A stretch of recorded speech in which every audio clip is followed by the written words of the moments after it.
And so she really did remember everything, and from there it was from 6 years old to her being on the last boat out of Shanghai. And I began to wonder, what was that journey for her?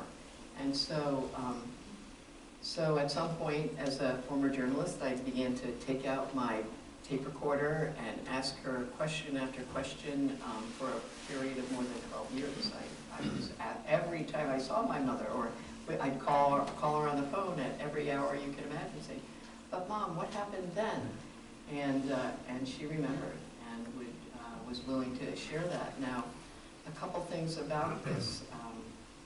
I then began to interview as many people that I could find, partly because I wondered about this already, and then also to really understand what had happened to my mother. What was the context? What was this just a thing that happened to her? And of course, I found out there were many, many children at that time who were abandoned, given away, left on streets.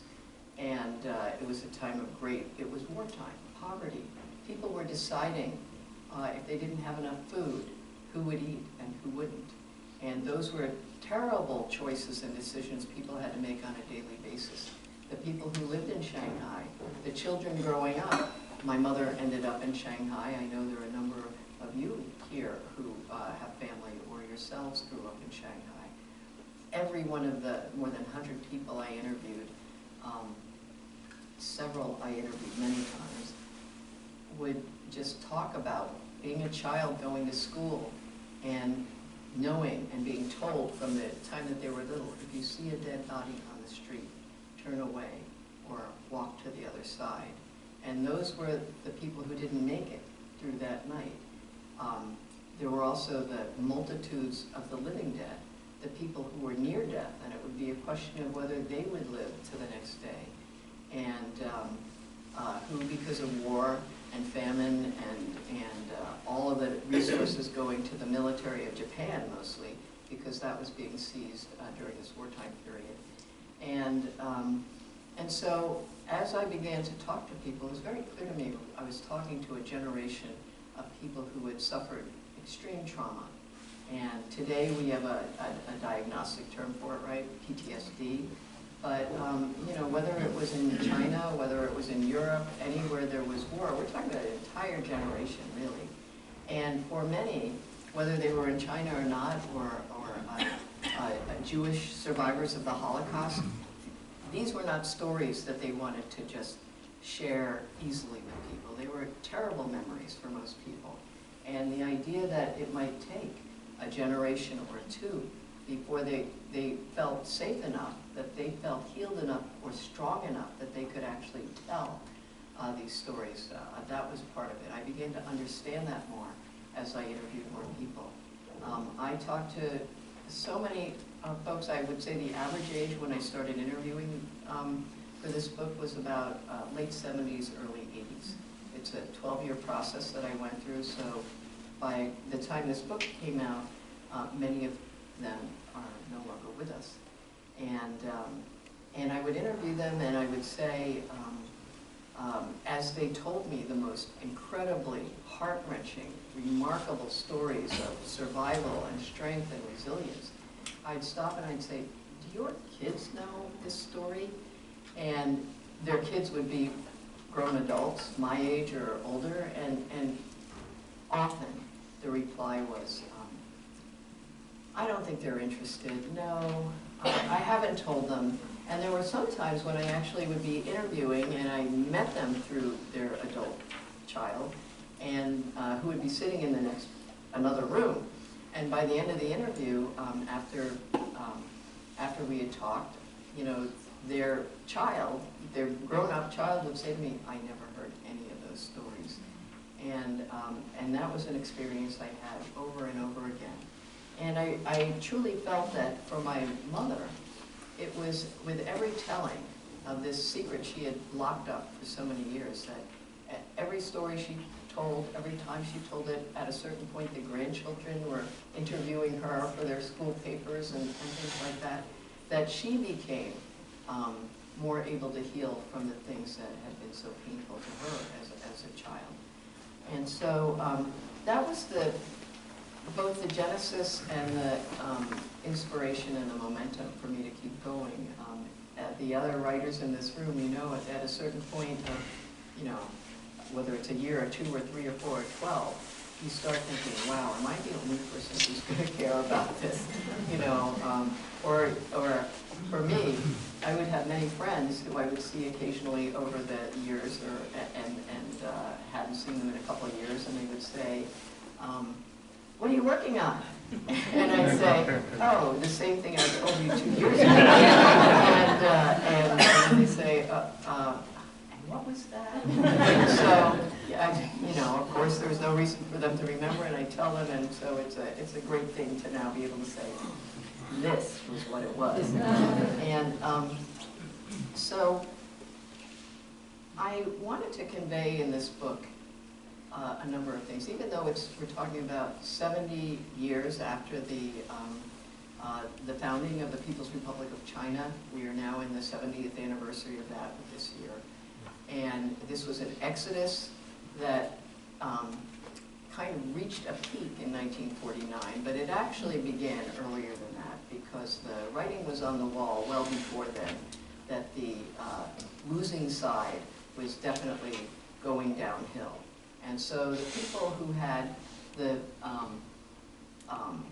you could say the most prescient or the best intelligence of what was going on, and a lot this was people in business, because they were in the business of international trade, and they could really see that the hyperinflation that, you know, you read about today in Venezuela, that was going on in Shanghai and worse. People could not live anymore.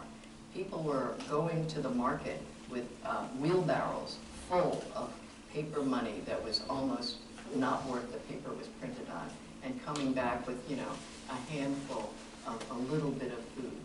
And that was what life was like then. And so for the people in business, especially those, the capitalists who owned their own factories and had access to foreign capital, international exchange, they began to hedge their bets. They thought, this could be very bad when and if this government collapses. So beginning about 1947, which is when the peak of the hyperinflation and the clarity that the current government, the Kuomintang government, would be unable to stabilize the economy. The people with means began to send some of their capital, some of their machines, some of their equipment to Hong Kong, to Taiwan, to places where they thought they might be able to run to if they had to. They would send their firstborn sons as well. This was a highly, the idea of an exodus, I guess I want to say, and what is painstakingly told in this book is, with these 4 characters and several other of the individuals I mentioned, the one thing that dominated life in Shanghai, there was one question for a period of almost 2 years. Are you fleeing or are you staying? This is all people could talk about, all they could think about. And so this was, by and large, a fairly sophisticated population who knew about geopolitics, who understood immigration laws, who understood what will it take for me to go somewhere, leave everything we have here, leave the lives we have, the community networks, extended, very large extended families, and flee. And so this was a very demanding, calculated risk that people would take. And so one of the things I was trying, that became clear to me as I did this, was, first of all, that decision, no matter whether it's made today or 70 years ago, or 80 or 100 years ago, the decision to flee your home is never an easy decision. It is a torturous decision. And every one of the people I profile in here, you can see they're talking about, should we go to Europe? Well, Europe is still in recovery from World War II. What about America? They only admit 105 Chinese a year, you know, still the remnants of the Exclusion Act. What about Australia? Well, they have a white-only policy in Australia. If we go to Hong Kong, we will be one of millions of refugees there. If we go to Taiwan, we've never been a supporter of the Kuomintang government. How will that play there? And so all of these things came into it. How much would it cost? If we can only afford 3 tickets, who goes and who doesn't? What about mom and dad? And so there were many firstborn sons who actually didn't go, who were had the responsibility of carrying on not only the family name, but taking care of their elderly parents, where they actually had the ability and possibility of leaving, but they couldn't. It was who will take care of our parents. And so all of these things came into play to having to make this decision. And so, so that was one of the lessons, I guess I want to say. You know, we're here at the headline today, and for so long has been the dangerous migrants who walk 1,000 miles with their babies in their arms, but they are criminals and we have to keep them out. And so none of them left carrying their babies in arms or getting on a rubber raft in the rough seas, right? Those decisions are not made easily. And the only thing that will push somebody really, I think, in having interviewed so many people, is the prospect that your children will not survive childhood. And that's what drove so many of these people who made decisions like, I have 4 children, I'm going to send them all to different countries because there's a better chance that one of them will survive. And so these were part of the calculus of even whether to leave. And so the first part of this book is about the Exodus, the decision, what life was like under Japanese occupation, under martial law, and even after the war ended, and before the ink was dried on the surrender papers, the Civil War just totally blew out, and so then there was more war. And so these people in China, and particularly I was looking at Shanghai, had already been through 8 years of war and occupation, which was incredibly brutal and cruel, and then 4 more years of the collapse of their society, the collapse of their country, and the collapse of their city, where they just didn't even know whether they could even get a single egg to feed their family. And then the threat of communist revolution. And so you wonder what pushes people to the edge. They had already lived through all this, and now a revolution. And they're in the middle class. They don't really think, well, I'm not a capitalist. You know, I'm not a landowner. Do I really? How much do I have to fear? Others were, well, even though I have no money, I was a foot soldier in the Kuomintang army. So I wore that uniform. Of course, my family, we need to flee. And by 1949, well, actually by 1948, at the fall of 1948, the Kuomintang had lost 3 major battles, and hundreds and hundreds of thousands of soldiers on both sides had been slaughtered in these battles. And it was really such a tragedy for China, and everybody knew about these things. And it was at that point, everybody knew that Kuomintang is going to be defeated. The Red Army, or as they called it then, the Red Bandits, were headed toward the Changjiang, the Yangtze River. And once they crossed that, everybody knew it was over for Shanghai. Liberation or takeover, however you look at it, was inevitable. So it was at that point that all hell broke loose.